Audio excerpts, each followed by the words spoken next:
اعوذ باللہ من الشیطان الرجیم بسم اللہ الرحمن الرحیم۔ اللہ تبارک و تعالیٰ کے نام سے شروع جو بڑا مہربان اور نہایت رحم کرنے والا ہے۔ پیارے دوستو، اللہ تبارک و تعالیٰ قرآن پاک میں قیامت کا منظر بیان کرتے ہوئے یوں ارشاد فرماتا ہے، اور جب زمین زور سے ہلا دی جائے گی اور زمین اپنا بوجھ باہر نکال دے گی، اس دن انسان کہیں گے کہ اسے کیا ہو گیا ہے، اور اس دن زمین اپنی ساری خبریں دے دیں گی، کیونکہ اللہ تبارک و تعالیٰ نے اس کو حکم دیا ہوگا۔ اس دن لوگ بکھرے ہوئے نکلیں گے تاکہ ان کو ان کے اعمال دکھائے جائیں گے۔ جو ذرہ بھر بھی بھلائی کرتا ہے وہ اس کو دیکھ لے گا، اور جو ذرہ بھر برائی کرتا ہے وہ بھی اس کو دیکھ لے گا۔ پیارے دوستو، قیامت کا قائم ہونا وہ حکم الہی ہے جو ہر حال میں پورا ہوگا، اور اس دن کسی جان کو چھٹکارا حاصل نہ ہوگا۔ اس دن انسان کو اس کے اعمال کا پورا بدلہ دیا جائے گا، اور کوئی کسی کو ملامت نہ کر سکے گا۔ پیارے دوستو، آج کی اس ویڈیو میں ہم آپ کو بتائیں گے کہ قیامت کے دن تمام جہنمیوں کے سامنے شیطان کو کیسے لایا جائے گا، اور اس دن شیطان تمام جہنمیوں کے سامنے ایسا کون سا خطاب کرے گا کہ جس خطاب کو سننے کے بعد تمام جہنمی چیخیں مار مار کر رونے لگ جائیں گے، اور اس خطاب کو سننے کے بعد ہر ایک اللہ تبارک و تعالیٰ کا نافرمان اور جہنمی تڑپ اٹھے گا اور زاروں کی تار رونے لگ جائے گا۔ پیارے دوستو، یہ خطاب شیطان کا آخری خطاب ہوگا۔ اس خطاب میں شیطان لوگوں سے کیا کہے گا، اور اس خطاب کے بعد شیطان کے ساتھ کیا سلوک کیا جائے گا؟ پیارے دوستو، ان تمام تر سوالات کے جوابات قرآن و حدیث کی روشنی میں آج کی اس ویڈیو میں ہم آپ کو بتائیں گے، لہٰذا آپ سے گزارش ہے کہ ہماری اس ویڈیو کو اینڈ تک ضرور دیکھیے گا۔ جب سے اللہ تبارک و تعالیٰ نے انسان کی تخلیق فرمائی، تب سے لے کر قیامت تک ایک دشمنی ایسی ہے جو قیامت تک قائم رہے گی، اور یہ دشمنی انسان اور شیطان کے درمیان کی دشمنی ہے۔ انسانوں اور شیطانوں کے درمیان یہ دشمنی اس وقت شروع ہوئی جب اللہ تبارک و تعالیٰ نے کائنات کے سب سے پہلے انسان کو تخلیق فرمایا اور تمام فرشتوں کو حضرت آدم علیہ السلام کو سجدہ کرنے کا حکم دیا، تو تمام فرشتوں نے اللہ تبارک و تعالیٰ کے حکم کے مطابق حضرت آدم علیہ السلام کو سجدہ کیا، لیکن شیطان مردود نے سجدہ نہ کیا۔ شیطان مردود کو اس سے پہلے رئیس الارض اور سید الملائکہ کہا جاتا تھا، اور یہ اللہ تبارک و تعالیٰ کے ہاں بہت بڑا مقام رکھتا تھا۔ اس کے مقام کا اندازہ اس بات سے لگایا جا سکتا ہے کہ اس کا تخت اللہ تبارک و تعالیٰ کے عرش کے نیچے بچھایا جاتا تھا، جہاں پر یہ فرشتوں کو علم سکھایا کرتا تھا۔ پیارے دوستو، جب شیطان مردود نے اللہ تبارک و تعالیٰ کی نافرمانی کی اور خود کو حضرت آدم علیہ السلام سے افضل سمجھا، تو اسی وقت اللہ تبارک و تعالیٰ نے شیطان کی شکل کو بگاڑ دیا۔ اللہ تبارک و تعالیٰ نے شیطان مردود کے منہ کو خنزیر کی طرح بنا دیا، اور اس کا سر اونٹ کے سر جیسا ہے، اور اس کا سینہ اونٹ کے کوہان جیسا ہے، اور اس کا چہرہ ایسے جیسے بندر کا چہرہ ہوتا ہے، اور اس کے ہونٹ بیل کے ہونٹوں کی طرح لٹکے ہوئے ہیں، اور دانت خنزیر کے دانتوں کی طرح باہر نکلے ہوئے ہیں، اور اس کی داڑھی پر 7 بال ہیں۔ پیارے دوستو، جب اس طرح شیطان کی صورت کو مسخ کر دیا گیا اور اس کی صورت کو سب سے بدترین صورت بنا دیا گیا، اس کے بعد اللہ تبارک و تعالیٰ کے حکم سے شیطان مردود کو آسمانوں سے زمین کی طرف پھینک دیا گیا۔ اس طرح جب یہ ملعون زمین پر گرا تو اس کے دل میں حضرت آدم علیہ السلام اور اس کی اولاد کے خلاف نفرت اور حسد کی آگ بھڑک اٹھی۔ اسی دن سے شیطان مردود اور انسانوں کے درمیان دشمنی جاری ہو گئی۔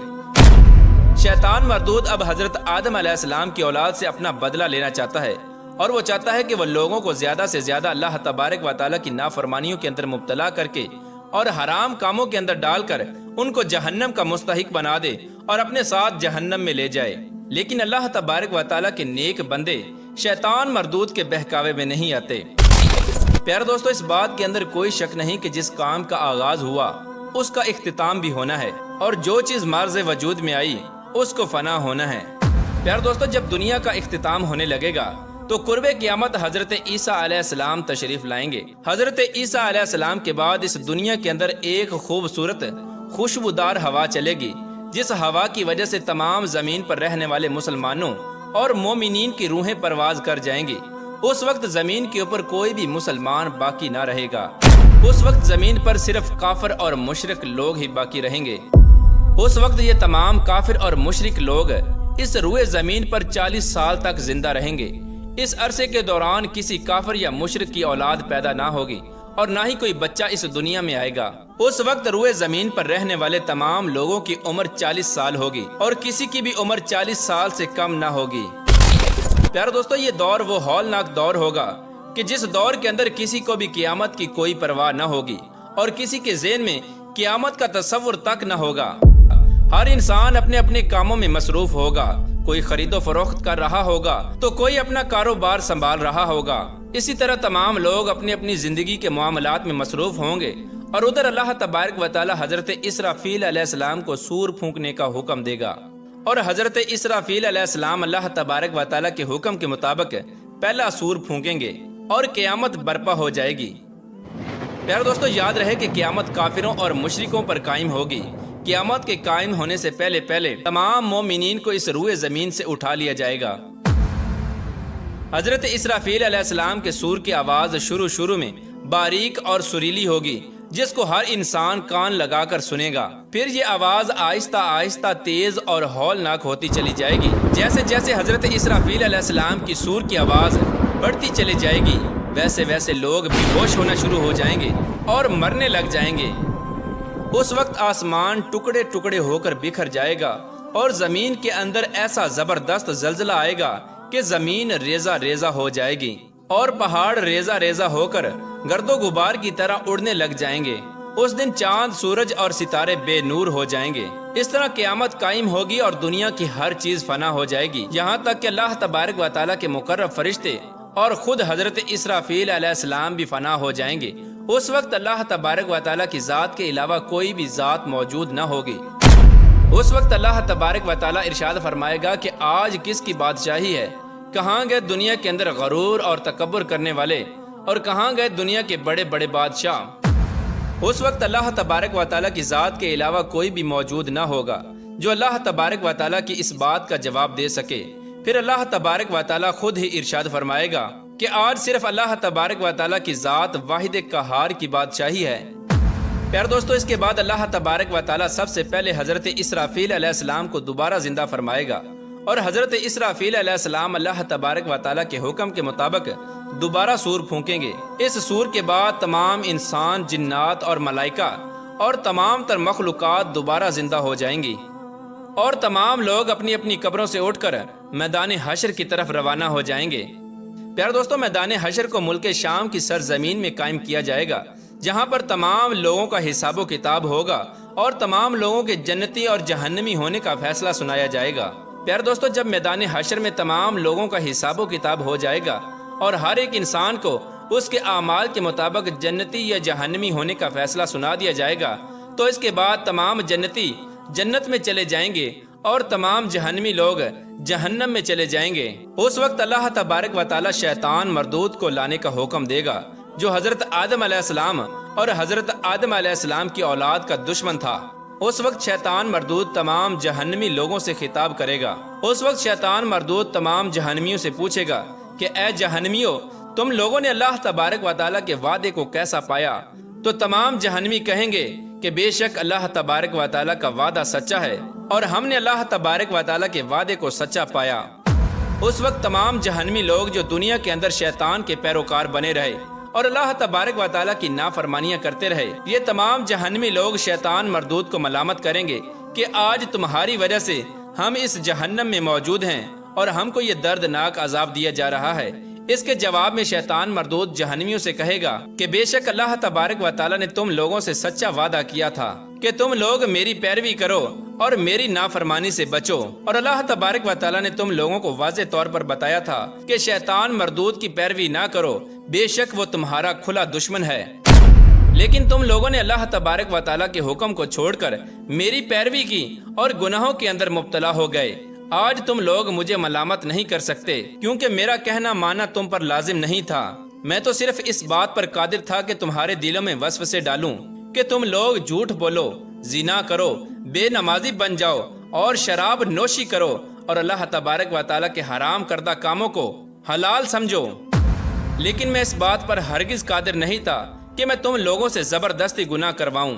میں تو صرف تمہارے دلوں میں خیالات اور وسوسے پیدا کرتا تھا۔ تم لوگ خود ہی گناہ کرتے تھے، جس کی وجہ سے آج تم لوگ جہنم کے مستحق بنے ہو۔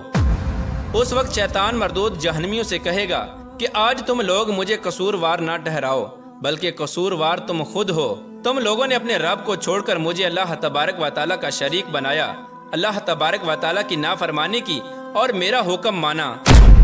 پیارے دوستو، شیطان مردود جب جہنم میں جہنمیوں سے یہ خطاب کر رہا ہوگا تو اس وقت وہ بدبخت لوگ جنہوں نے ساری زندگی شیطانی کاموں میں گزاری اور شیطان کی پیروی کرتے ہوئے گزاری، وہ لوگ چیخیں مار مار کر رونے لگ جائیں گے اور پچھتانے لگ جائیں گے اور اپنے کیے ہوئے اعمال پر پچھتائیں گے، لیکن اس وقت ان کا پچھتانا کسی کام نہ آئے گا۔